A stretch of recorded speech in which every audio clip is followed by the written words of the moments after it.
Hi, I'm Josan Callender, the author of the Happy Little Garbage Truck Educational System. And we've been talking about the interoceptive network or the interoceptive sensory skill. And it has a lot of networks within it. But today I was hoping to kind of round out and then we'll start talking about activities for the interoceptive sensory skills. So I'm very excited to say that as we've been learning all about how our bodies and our brains work, and knowing that the brain's main goal is to take care of our bodies and its safety, which is what we learned was allostasis.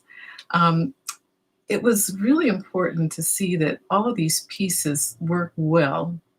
The default mode, which is the resting state, the salience network, which alerts us to take action in a split second. But the one network that we hadn't discussed yet was the central executive network. And this is the network that rounds out our whole three, the big three. It's a network that supports our cognitive or our thinking, cognitive regulation, emotion, behavior, and thought. But it was sort of curious to me how we get from one state to the other.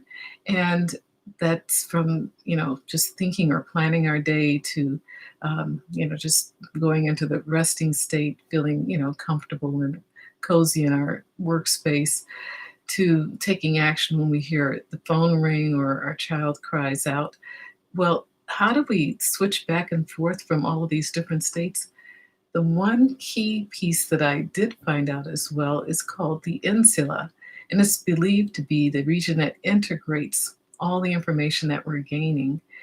Now, the insula has been described in one of the research papers as the switch between the central executive network, the default mode network, and the salience network, which we're going to just call the interoceptive network. Now, the insular and the interoceptive network are all involved in more than just feelings.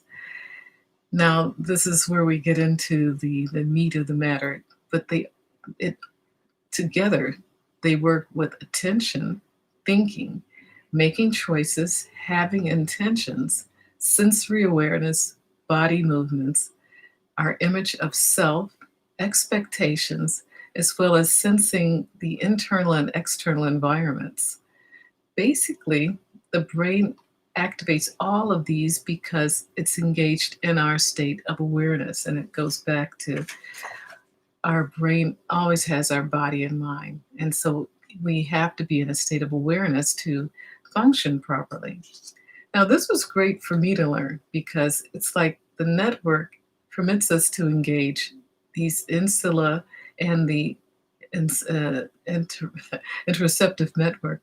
It allows us to engage in social interactions as well as it's the same network that allows the athlete or the musician to enhance their performance by listening to their bodies. And that was like really wild for me to figure that this is all what is happening in the interoceptive network. So, with the multiple articles that I've read, it stated that because of the neuroplasticity of our brain, interoception sensory skills can be improved. And that is the major point that I wanted to get to today. We can improve, see, just think about it, our healthier eating habits can be achieved. We can improve our social relationships.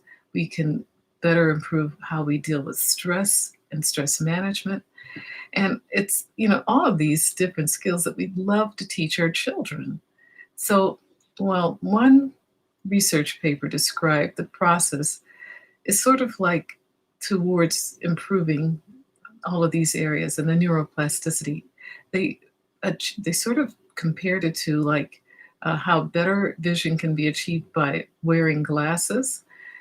The researchers said interoception can be improved with mindfulness and other body awareness activities. So we can actually train the brain to have higher interoceptive skills in this particular area. So tomorrow we're going to begin looking at some of the activities that we can teach our children to enhance their mind, body, and emotion equation and improve their interoception. So until tomorrow, I will see you then. Bye-bye.